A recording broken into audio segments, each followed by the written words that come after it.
Welcome to the Christian Contractor Podcast. Christian Contractor Podcast.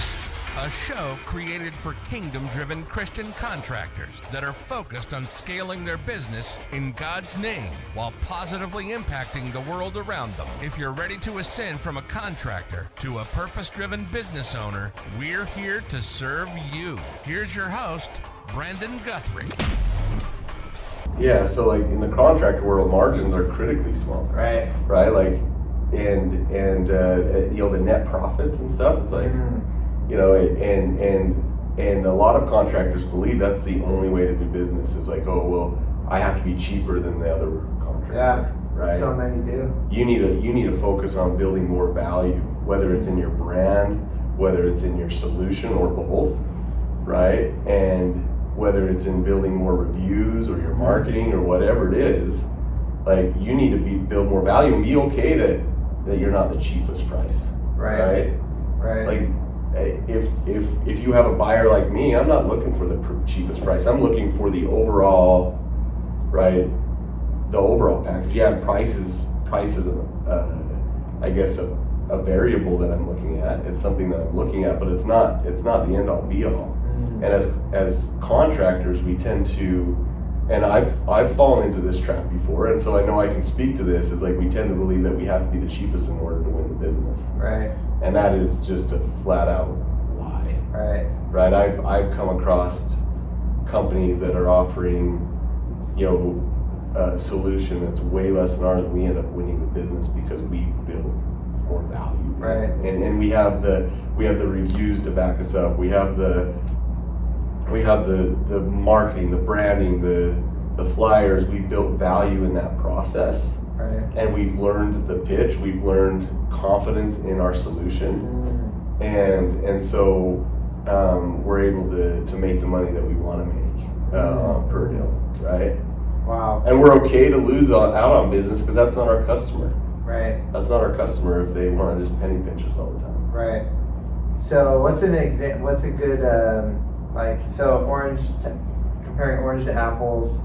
I actually was just talking to a contractor earlier this week who they're like, the way it works is we start bidding and, we negotiate the price. They say it's too much and I say, okay, let me start working on the price. It's like, what's going on? So for that person, you obviously worked on creating a unique offering for you to be a blue ocean. Mm-hmm. So given it, like, you don't have to give specifics, but just like kind of like maybe you would take two things, put them together, and then have that be the unique offer, right? And like, how would someone like a remodeler or a roofer or like, what would they do to create a package that's like unique? Well, you got to find and that's a good question. I mean, like, it's the $1 million question. It's the $1 million question, right? Literally, I mean, it is, and it's you finding your own unique niche or your own way of doing things, or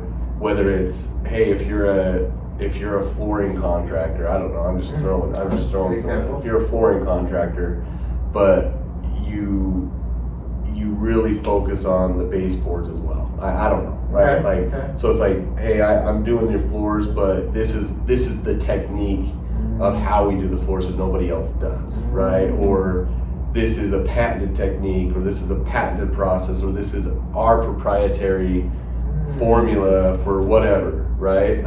It's being something that nobody else has, right? Okay. Right? Being I want to have, if I have the secret sauce is having the secret sauce. Right? I have the solution that is better than any other solution, and I fully believe that. Right? I have the secret sauce to what you're looking for, and so the only way to get the secret sauce is from me. Right? This is my secret sauce. Right? You're gonna own that. It's like, hey, like I have a barbecue sauce. You like the taste of my barbecue sauce. Well, guess what? Nobody else makes this barbecue sauce. This is my barbecue sauce. Right? And so often, and I see in the contractor world is like, there's so many companies that are literally offering the same thing, and they don't differentiate their value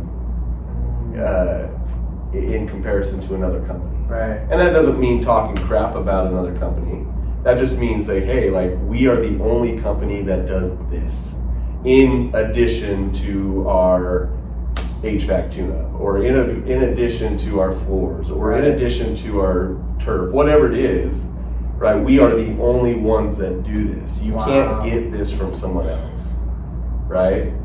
And when you become that person, and companies buy in, or companies or customers buy into that belief that you have, that you're the only one with that, then they're going to buy from you.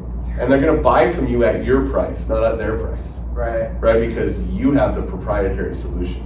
Oh man. Right? Bam, mind blown. Dude, that's awesome. If you can become that in any way, shape, or form, and like, I think it's important to say, like, like you said, not everyone's your customer, right? So not everyone's going to like that, only us.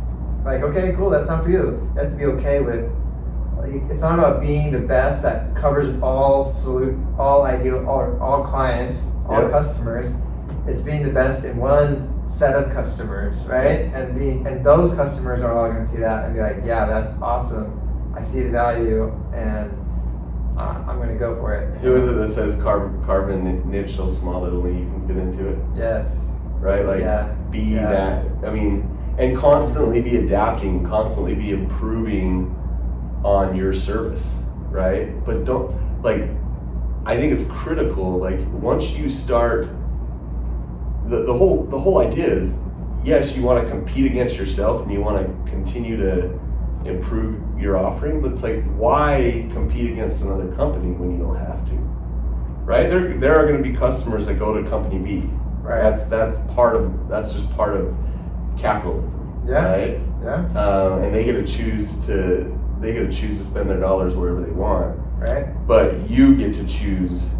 There's no rule that says that you don't get to choose the customers that you want. Right. Right. Just like customers can choose the company they want, companies can choose the customers they want. And you can choose the solution. Like, if you start believing that you need to get everybody out there to buy your product, then that's when you're going to fall into the trap of offering the same products that everybody else offers. Yeah. Right? So I spoke to a remodeling company in Florida who it's a unique approach to resurfacing and refinishing kitchen counters. It's like, it's their niche is like elderly people, because they can't really, they're on Social Security or whatever, and they can't quite afford the full kitchen remodel. They like created a proprietary approach to like being able to resurface their kitchen counters and like make it look different, but it still be really affordable. And they're the only ones that offer that. So that came to my mind when you said that. So it's like, what's your version of that? Right? What's your version of that? And it doesn't have to be big. You could start small, but and every trade is different, every industry is different. But own your solution. Own that package that you're going to offer, and by doing that, you're going to have a lot less discounting. You're going to have a lot less, the race to the bottom as far as price. And then when you go to do accounting at the end of the year, you realize you didn't make any money, right? Like, and that's a big thing in contracting. There's so much of this stealing from Peter to pay Paul type of mentality, right? And it's like, why? Why? This is a business. We're running a business, and if you think you need to get every customer out there, then that's a trap that you need to get out of as fast as possible. Wow, crazy. So, and maybe could it even be as little as, if you can't come up with the new next invention, maybe could it even be like the way that you service the client? Maybe like, oh, we're the only ones that actually like make sure this is lame, but like make sure we literally clean the room and make sure it's cleaner than before we left, like guaranteed, or literally you pay nothing, or something weird like that. You know what? I've been, and there's a couple gas stations that have done this, right? But like, it's as simple, like if I was a gas station owner, right, and I had several gas station locations, my thing would be like, yeah, we're offering the same goodies and we have the same price of gas, whatever, right? But I would make sure that my bathrooms were the cleanest bathrooms than any other. And I would have someone in there constantly cleaning the bathrooms. Right.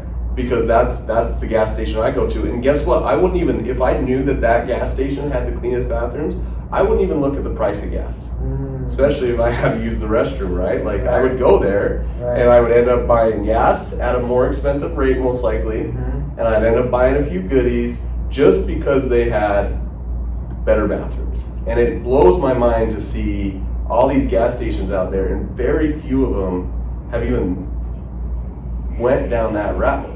Right? Yeah, it's crazy. And that's the thing, is like, one thing you're hearing is like, well, I can't, with the margins we're making in the gas station, I can't hire a guy to do that. Well, that's the point, right? You don't have to be price competitive as much, because you're gonna get a group of people that will go to your gas stations because they value cleanliness over price, right? Yes. Wow. And it's the same thing in contracting, is what do you, if people don't believe that your value matches the price, and that's when they're going to negotiate, right? But if you built enough value in your solution, right, then price becomes it just becomes a non-issue, right, as much, right? Price is just what we believe things are worth, right? And that's the thing, is like in that gas station, scenario, I would pay an extra 10 cents a gallon, 20 cents a gallon. I wouldn't even care, because I value going to a clean bathroom over spending a few extra bucks on gas, right? Dude, and that's how you build. That's how you build a business. Don't fall into the trap of doing things the way everybody else is doing. Find your own pocket. Wow, Find that's your own huge. pocket. So That's the secret sauce. If you want a secret sauce, build your own brand, build your own solution. boom, there it is. So, Yeah, and then find a way to market it, right? Find a way to get it in front of people, and which is the next question. So, So, dude, what are you doing? Wrex, you're doing awesome things, amazing things. You've created a unique solution. You're creating a great culture in the company, in the brand. You have a big vision, positive impact in the world, not just a $1 billion company for the sake of making $1 billion company, but also doing positive in the world, which is amazing. So I think everyone is like, yeah, okay, we want Wrex to hit that because he's going to do good. We can all get behind that. So what are you doing with digital marketing, and like, how are you getting in front of people? What are you doing to get these eyeballs? You're obviously getting eyeballs. You're getting people to connect with you and giving you the chance to present this new solution. So what are you doing in the marketing space, digital space? Yeah, we're using an awesome company to help manage that for us. I think you might actually be the CEO of that company, but Oh, what? Are you sure? No, but in all seriousness, we started down, and this comes down to that being adaptable, right? We were doing more just word of mouth, more direct sales type of an approach in the past, and it built our business to a certain level, right? And we saw a lot of success doing that. And at some point, it just felt like this glass ceiling, we couldn't get past this barrier, right? And I remember going to our head of sales, and I'm like, I am open to anything. I am open to any other ways of getting business, right? And maybe in the past, I finally hit that point that I'm like, okay, we kind of did the same thing, same results type of thing for a while. Would you mind elaborating on, so what was that direct response, and what was the ceiling, and how did you feel stuck? Yeah, so I mean, we were doing door-to-door direct sales, or cold calling type stuff. Okay. And one, I mean, just the recruiting game of getting qualified guys that go out and can build value on the doors. That's a grind in itself, right? Yeah.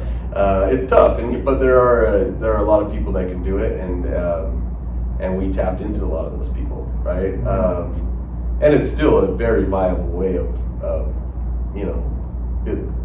creating business and finding business, right? So I'm still very much an advocate for doing stuff like that. Part of the strategy. It's part of the overall marketing strategy, right? That you know, not everybody responds to the same marketing, right? Some might respond better to like direct response, some more branding, you know, some more just flat out selling, right? And going to their door and knocking on their door and just kind of cold approach, right? That's the old fashioned way, and it still works. Like I can, you know, basically testify that it works, right? Like we built a multi-million-dollar company on the backs of that.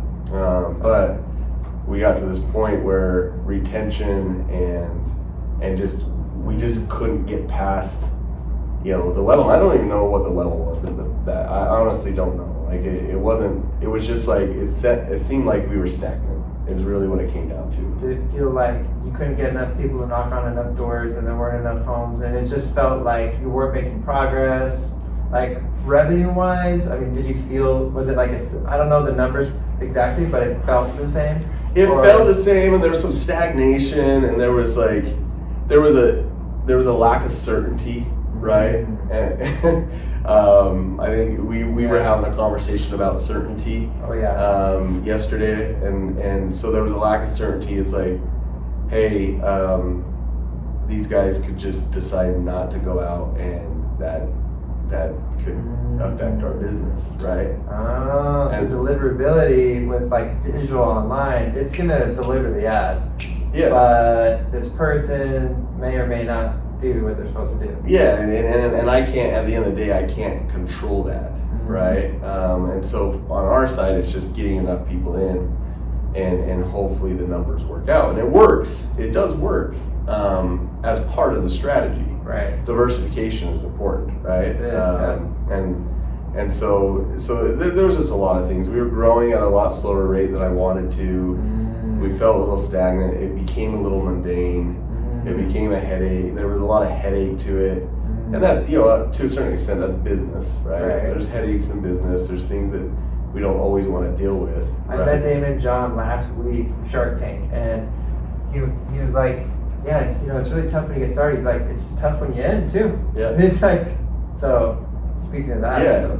It's just, it's just part of being in business is having to tackle some, you know, to overcome hurdles and to deal with headaches. And there's things that don't go necessarily the way you want. But anyway, back to this marketing. Right. We just got to that point, and I was like, you know, Trevor, I am open to anything. Like I want to, we've had these goals, we have this vision, and we're growing at a rate that I'm not happy with, and that has kind of gotten a little stale, a little boring, and in our approach. And I'm ready to start making some moves, right? And so we did, and Trevor, I love that guy. He started doing some legwork and really looking into things and bringing ideas to me, and we started down this digital marketing in this digital marketing world, right? And we were just kind of white knuckling at first. We were kind of figuring it out on our own, and we had subscribed to some courses, and we had some help, you know, at the beginning to kind of just get us initiated into that process, and then we ended up meeting you at Funnel Hacking Live, and the rest is history, and we're going to continue to expound on our digital approach, and we're going to continue to grow with it because it's the future. And it you know, there's always, you still need to diversify, you still need to create that certainty in business. But there's a predictability that comes with online marketing that I haven't had in the past. You're like, sigh of relief a little bit. There, yeah, like, I mean, there's definitely fluctuations, don't get me wrong. But it's a little more predictable, right? And it does require some more of an upfront investment for sure. Right. especially on us, I mean, to get to the levels that we had to replace what we were currently doing, we had to start off with a pretty big budget. Right. You know, but you don't always have to start off with a big budget. You start off with a smaller budget, you know, in everybody's minds that's different. Right. And then grow from there.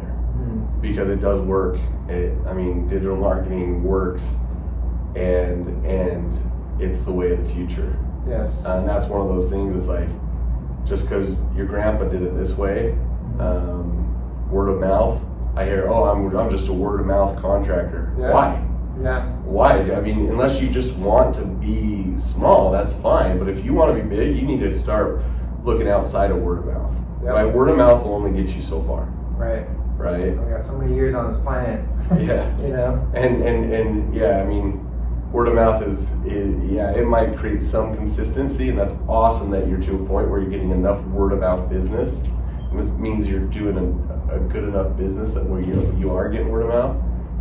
But if you want to be big, you gotta start looking outside of the boundaries of word of mouth, because there's a lot bigger world out there. And that kind of ties me back to the small town. Is like, in the small town, everybody, it's almost like the mentality is like, this is the only town in the world, right? It's like, it's the only thing. It's like, why would you want to move outside this town, right? It's like, but once you get outside that town, you realize there's a massive world. There's literally the entire globe of population, like 3,000 people is not a lot of people, right? That's nothing. That's like that's not even a speck. Yeah. On this world, and sometimes that's my response to word of mouth. It's like, that's just you are barely even like making a mark on the surface. Because once you start getting outside of that, like it's a lot bigger world. Yes. Wow, that's huge. So digital marketing is like taking you and getting you off the spec and exploring more of the world, more of the opportunities out there. And so obviously you talk about diversification, and we're talking about continuing to diversify and figure out how we can strengthen the foundation of that digital footprint, right? Dude, so that's huge. So you're doing that, and that's going. How's it going for you? And then I'll circle back to. I'll save it. How's it going? What are you seeing? What's happening? I mean, we're seeing return on ad spend almost 2,000% on our return on ad spend. Right? Now we have the sales capability, we have a sales team, so there's things there's structure that we built to be able to capitalize on our marketing. Right.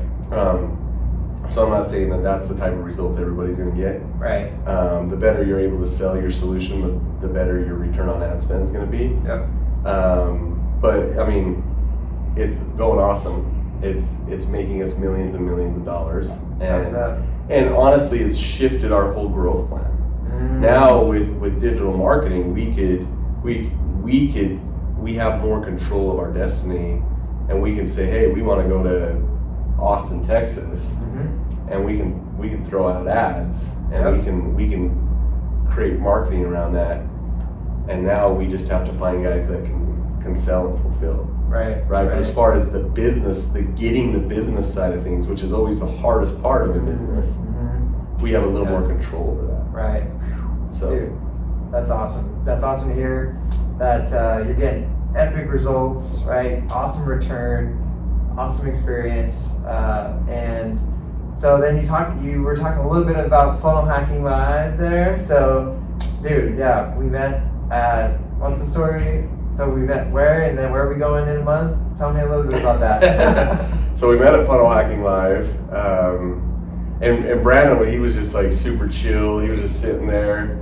Oh my gosh. And we had this guy, he was a little bit of an oddball. I mean, bless his heart, a little bit of an oddball, and he was trying to get to earn our business, and he just, it's one of those situations where there wasn't much of a connection there, and he was a little bit aggressive.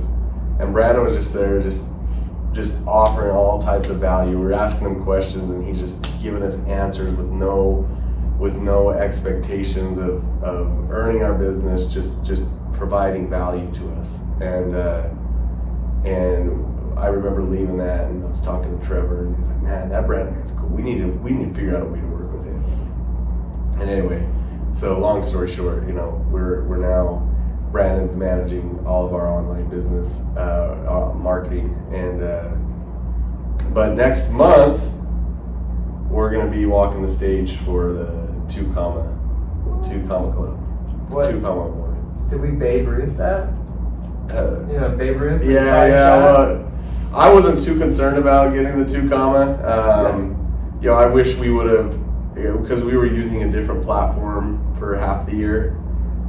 Because if we weren't using a different platform, we'd be walking the stage for the 2 Comma X. Right. But that's the next one. But no, we're going to be skipping the X. We're going to be going straight to the C. So calling a shot. Babe Ruth over here. Babe Ruth in it, for sure. Dude, wow. Dude, well, thank you so much. I appreciate you, Wrex. It's been an honor to work with you and your team. The way that you guys carry yourself and how authentic you are and genuine. A lot of people talk about honor and integrity and respect, and it's just like a cool tagline by their logo, but they don't actually walk the walk. They just do a bunch of this. Yeah. And so, hats off to you guys on being able to bear that and with authenticity. And it's been an honor to work with you guys, and just want to say thank you. Likewise. And it's also an honor to work with someone that truly wants to make a positive impact in the world. That yes, money is a tool, and yes, we want to bless our families and our friends around us and the world around us. But you also are into it for impact and creating a better life. And like when I saw you when we were talking about branding yesterday and about the vision and like the mission, and I saw your eyes light up when we were talking about things like, don't quote me on this, guys, but protect your kingdom or like something like that. I could see in your eyes that fills the hole in my heart, and you guys have already started going down that route. So the fact that you're into that, it's an honor to work with you guys. Have a purpose behind what you're doing. Right? A purpose, a vision, a purpose bigger than just making a buck. So I'm very honored, and I would be lucky to be even a tiny part of the journey that you have ahead. With Odin, I just know that Odin's got a bright future, and even if we could be a tiny part of that, that would be a huge blessing. And just thanks for your time here. I know we got a lot of value here for our listeners. If you have any questions, where can we connect with Odin or you? Well, I think it's at Energy Pros is our Instagram, at Odin Energy Pro, sorry. And then our website is www.odin.energy. And you could always just send me an email. W Lindsay, and that's LINDSAY at Odin.energy. If you have any questions, if you want any feedback, I'm not amazing with email, but I'm happy to help you out. So email, website, pigeon, whatever you got to do. Get connected with this guy. He's My awesome. name's Wrex with a W, W-R-E-X. I'm not too hard to find on some of the social platforms because that's a pretty unique spelling. Yes, dude. Thank you for your time. Appreciate you. Appreciate your heart. Thank you guys for tuning in. We'll see you on the next one. Peace.